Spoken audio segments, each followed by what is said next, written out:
જય દ્વારકાધીશ ખેડૂત મિત્રો।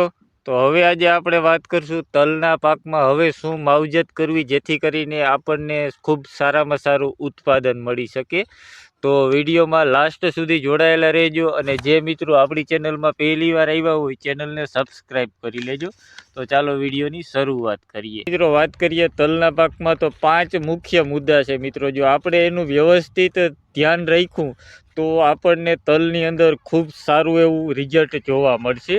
તો સૌપ્રથમ મિત્રો આપણે વાત કરીએ તો એ પહેલો પોઈન્ટ છે નિંદામણ વિશેનો।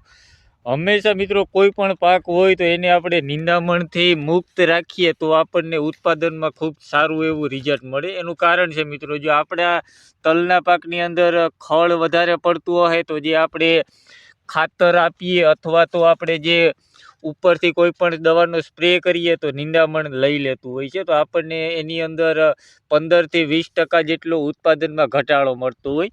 તો સૌપ્રથમ તો મિત્રો જો હાથથી પોસિબલ હોય તો હાથથી જ નિંદામણ કરવું, અને જો હાથથી શક્ય ના હોય તો એની અંદર આપણે ટરગાસ ઉપર આવે એનો આપણે 35 થી 40 ml એક પંપની અંદર નાખી અને સ્પ્રે કરીએ તો જે પટ્ટી પાનવાળું જે ખળ છે મિત્રો એની અંદર આપણને ખૂબ સારું રિઝલ્ટ મળશે। તો હવે આપણે બીજા પોઈન્ટની વાત કરીએ મિત્રો તો એ છે ખાતર વ્યવસ્થા। ખાતરનો મિત્રો આની અંદર ખૂબ સારું એવું આપણને ડિફરન્સ જોવા મળશે। જો તમે ખાતરનો સહી ઇસ્તેમાલ નહીં કરો, જે ટાઈમે એની જરૂર હોય ત્યારે જો આપણે ખાતર નહીં આપીએ તો ખૂબ આપણને નુકસાની જોવા મળશે। તો એની અંદર વાત કરીએ મિત્રો તો 30 થી 35 દિવસના આપણે તૈલ થાય ત્યારે એની અંદર યુરિયા આપણે 10 થી 15 કિલો આપી અને પછી જો પિયત આપીએ તો એનો આપણને ગ્રોથ ખૂબ સારો એવો જોવા મળે। અને સાથે આપણે જો 19-19-19 જે NPK ખાતર આવે એનો આપણે સ્પ્રે કરીએ એક પંપમાં 100 ગ્રામ લેખે તો પણ આપણે તલની અંદર વૃદ્ધિમાં અને સારું એવું આપણને રિઝલ્ટ જોવા મળશે। અને ત્રીજા મુદ્દાની વાત કરીએ મિત્રો તો એ છે ફાલ ફૂલ માટેનું। તો ફાલ ફૂલ માટે મિત્રો આપણે જોવા જઈએ તો અત્યારે માર્કેટની અંદર ઘણી બધી દવાઈઓ ઉપલબ્ધ છે।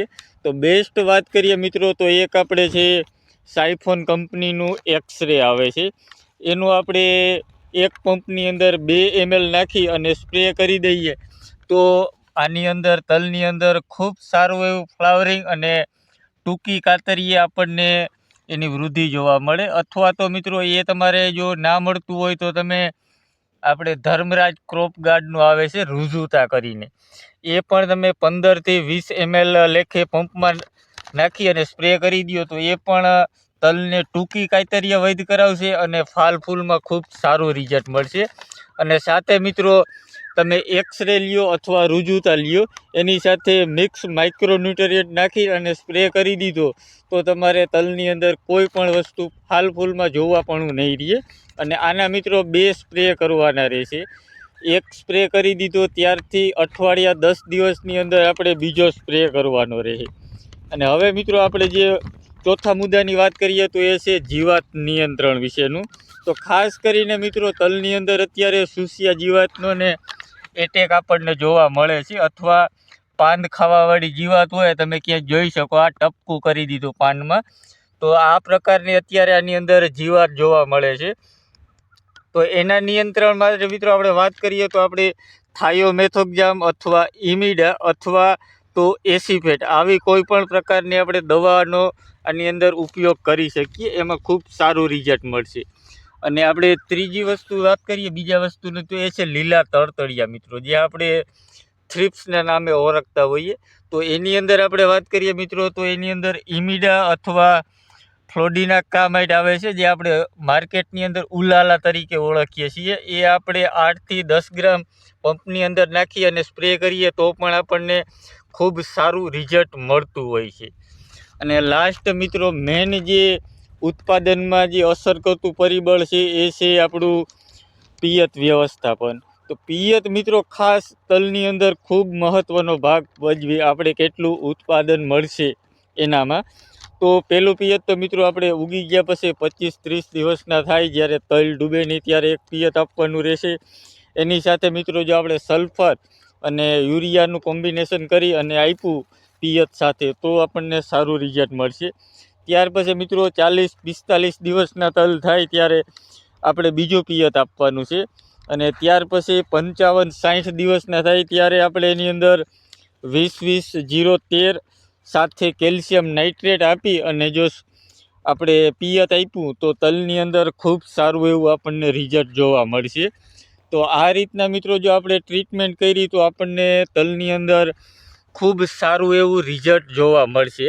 અને આપણે અગાઉ પણ વિડીયો આ બનાવશું મિત્રો કે તલમાં કઈ રીતના આપણે શું ટ્રીટમેન્ટ કરીએ, કયું આપણે NPK આવે છે જે વોટર સોલ્યુબલ ફર્ટિલાઇઝર એને આપણે ક્યાં ક્યાં સ્પ્રે કરીએ.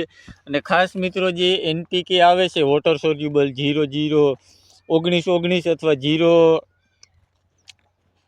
0-52-34 પ્લસ આપણે 00-50 એના આપણે સ્પ્રે કરીએ તો ખૂબ સારું રિઝલ્ટ મળશે.